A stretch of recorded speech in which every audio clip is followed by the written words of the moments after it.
Welcome to this episode of the Gunman. So this video here is part 9 on the murdered LH Torana that we've been doing a full repair and respray on. The entire car is getting painted matte black. We're painting it in NoMix NM10 base coat tinter, and then we're going over the top of that with some matte clear. In the first video I showed you guys how to mix and match the matte clear to get the desired gloss level that you're after. After that was actually quite a popular video in how to paint over chrome parts. So we had a few mirrors that we needed to paint, brand new mirrors, and they came chromed.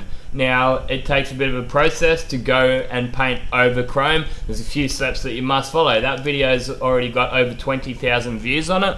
After that we continued on and we got some rust repairs done on the body. We then moved on to a time-lapse video, just something a little bit different. It was just a short video, 6-minute video, and it went through nearly half a day's worth of work. After that we went on to paint the insides of the panels. After that was priming up the body. We then moved on to prep work and painting the inside of the body. So as you noticed, I've got all the panels back on the car. That was in the previous video, and we also got all of the masking done in the last video, and then got it all wiped down with wax and grease remover. Put a couple of little bits of primer over any of those cut throughs, ready to get on with the next video here, which is episode 9, and we'll just be going through the base coat stage in this video.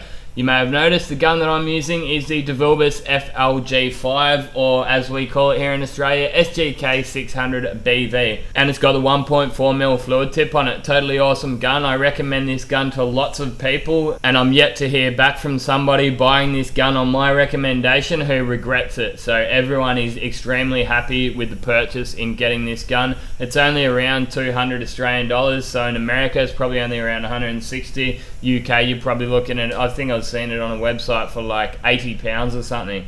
So it's definitely affordable. It's definitely a well-made gun too. These are made in Brazil, so they're not like a cheap Chinese or Taiwanese rip-off or anything like that, and you are getting a good quality gun for a reasonable price, which is hard to come by these days. I find it very easy to set this gun up as well. I just wind that fan open until it's nice and even. So you wind it right in, and then you just start coming out until you get an even pattern on it. And that's usually about 5 rotations out. So they've got a little notch on the knob on the back, which is the one up the top. So I just wind that right in and then come out 5 full rotations, give or take, you know. I have found that with this, you can actually just keep winding it out and out and out. And yeah, so you don't want to have it on full fan like I do with my GPIs and GTIs. But you'll find where it's got the right fan pattern, and that's really not hard to do. And then adjust the air pressure to suit. That will vary as well. So anywhere from 20 to 25 PSI I've found usually runs this gun quite well.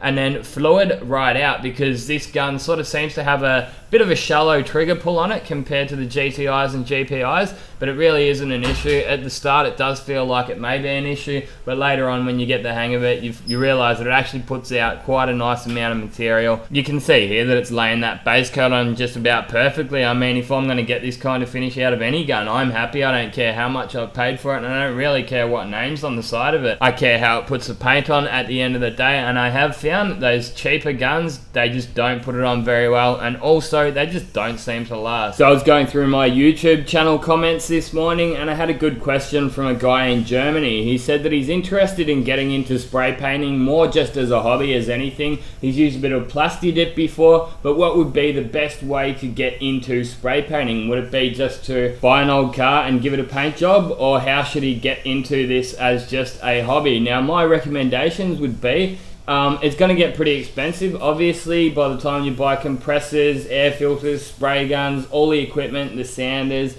and all that stuff. So just start small. I would just about get a few old panels even. Just go down the wrecker, get a panel that has been beaten up already, see if you can do the color matching side of it, see if you can spray it up and get something that you're happy with. Just do it as a test panel even. Or if you wanted to play around with some custom paints, maybe go and get some flakes or something like that. I've actually got a couple of other videos on how to spray the flakes. It's quite simple, but it could be a good way to get the hang of actually how to clear coat, how to flow coat, how to do your prep work, application, gun setup, and a good idea of the general process required in spray painting. So it's obviously going to depend on which side of spray painting you want to go down. If you want to go down the custom side of things, or if you want to go down the refinishing side of things. So if you just have a lot of friends that have scratches in their bumper bars and dents in their doors that you want to fix, well, that's obviously more the refinishing side of things. If you want to start doing artistic stuff with flakes and masking and candies, well, obviously you're going to be going down the custom side. I believe that both can be learnt from home. I don't believe that you really would necessarily have to do an apprenticeship like I did. Obviously doing that apprenticeship would definitely help, and the kind of finishes and the knowledge that you would gain from apprenticeship you'd probably never be able to pick up off a YouTube video or just simply from trial and error. It does take years and years of practice to become a really good automotive refinishing technician, but by the sounds of it, he just wants to do it as a hobby anyway, so he doesn't need to get the top quality results to keep him happy if he's able to get some nice finishes. And yep, these YouTube videos will definitely help you out and ask the right questions and yeah, play around, make some mistakes. That's part of painting. Everyone makes them. I've been doing it for over 15 years now and I still make mistakes. When I was clear coating this, you'll probably see it in the next video, I had the airline flick up because I've got the water on the floor to help the overspray stay down and stop it from recirculating in the booth. The airline flicked up and came up that door onto my fresh base coat. So we're always going to come across these kinds of problems when we are doing spray painting and refinishing. It's not about that. You get the problem, it's about learning how to best overcome these problems. I was especially worried on this job because it's a matte black finish. You only really get one shot, so luckily it was just over the base coat. If that water had flicked up over my clear coat, I would have been in repainting territory, but it did turn out that I was able to tack rag it down and blow it down with a bit of the airline, and you were not able to see anything at all after I did get my clear coat over. But yeah, I hope that did help answer your question. Hake12345, Hake 12345 is the username of the guy that asked that question. So yeah, basically I'd just go and, you know, keep it small to start off with. Just get yourself a mid-sized compressor, get yourself a spray gun, you know, get a bit of paint from your local auto store, and yeah, I wouldn't probably recommend going and doing a full respray to start off with. Yeah, just stick to your refinishing or even just a couple of panels. Start small and work your way up from there, because, you know, you're looking at probably over $1,000 worth of materials by the time you buy your paint, your sanders and all that kind of stuff to do a full respray.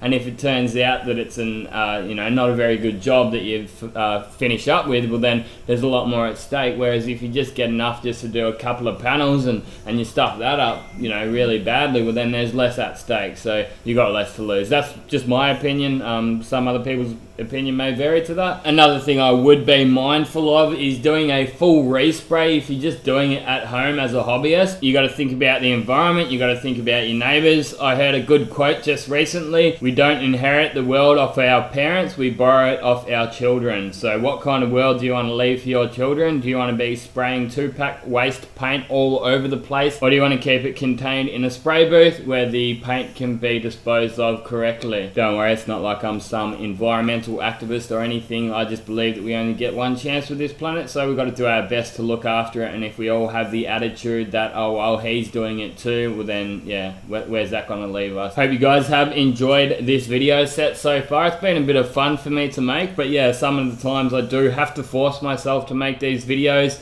They do not edit themselves, and a lot of time and effort does go into them, so be sure to hit that thumbs up button. I guess if you are still here, you must be getting something out of it, or else you would have left by now, wouldn't you? So yeah, do hit that thumbs up button. And I know I've got a very loyal following. My YouTube channel is going extremely well. I'm very happy with it, and I would like to just take a minute to say a big thanks to all of you.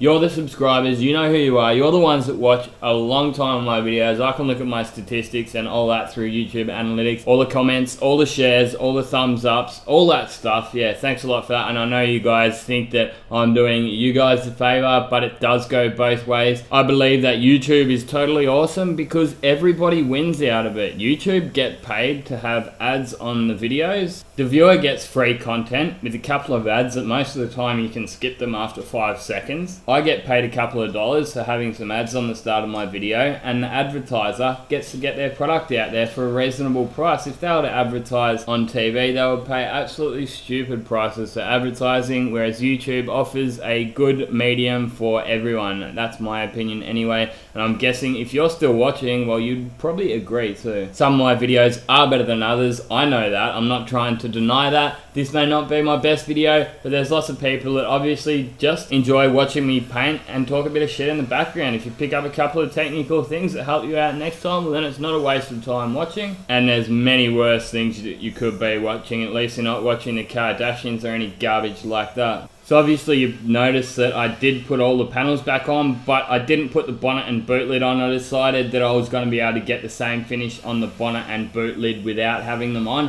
and it was going to be less in that booth when I was painting the body, so less chance of getting dust and stuff like that in the paint job. Main reason I did decide to put all the panels back on was because this is the first time I'd ever actually done a full respray in a matte black, and I thought, for what it's worth, I'll just put the panels back on to make sure I don't have any color difference, because I do know that application is key when doing matte black finishes. You may just think, oh, well, anyone can just get some matte black paint out of an aerosol can and spray it on their car and they'll have a matte black finish. Yes, that is true in a way, but you'll have something that's good from far, but far from good. It's never going to look that good when you're close up to it. Whereas to get a good quality finish out of 2-pack in matte black, I would probably say for myself that it's a little bit trickier than to do a gloss finish, because you don't get 2 chances when you're doing matte finishes. So if you get a run or if you get heaps of dust and dirt in it, well, that's it. You're either repainting it or you're just going to have to live with it, because if you're to do something like that in a gloss finish, you can